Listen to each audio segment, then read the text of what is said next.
Hi, this is Matt at Engadget. Today we're taking a look at the Lumigon T2. I'm here with Lars, who's going to explain me a bit about this luxury handset. Over to you.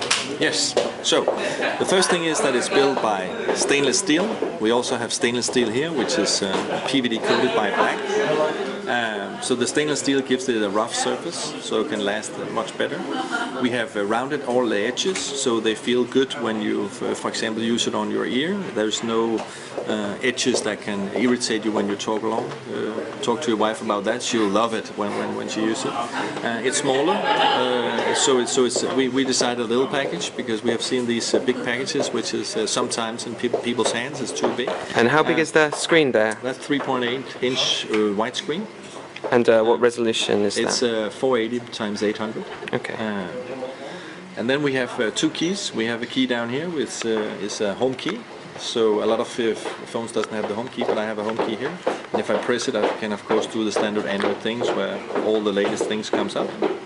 We also have a new invention, which is a key up here. It's called activity button. You can program any activity to that button up here.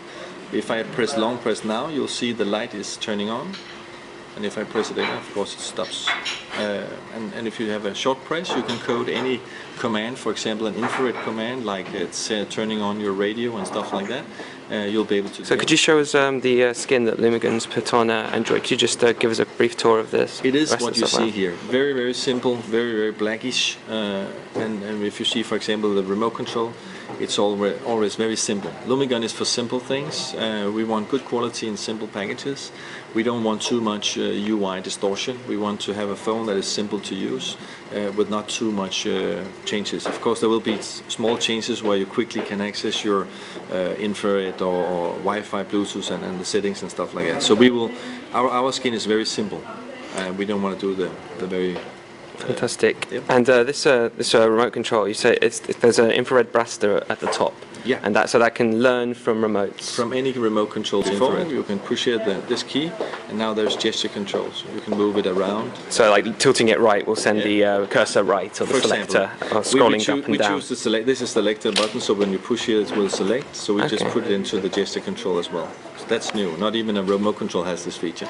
So you move it left and right, and it will run into the menu. That's different. Fantastic. Specification-wise, what's the processor? It's 1.4 GHz Qualcomm Snapdragon called S2, which is one of the latest generation. Runs 1.4 GHz, so it's fast. You don't see, as you can see when I swipe around, it's there's no lag. I mean, was that an intentional thing to go for ice cream sandwich because you felt that you'd get a better performance than of course, running with better performance, and of course also a new skin. The Android ICS is a much more sleeker skin that fits to our phone. Right. So you see all the menus and all that thing is a perfect match for this phone. Sleek, simple, all this kind of thing. And camera-wise, what's the specifications of the camera? We have an 8-megapixel camera here. We have a flash here.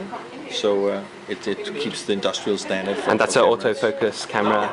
And it's also here you have the key where you can push a little bit. And you have the autofocus. Oh, it's a two-stage camera. Yeah, two-stage. Fantastic. So it's simple. So and that's a front-facing camera at the top. And when can we expect to see this device? This half year, and we expect the price will be around €500. And is that a Europe release or a global release? It will be a European and Asian release. Fantastic. Thanks very much. This has been Matt at Engadget.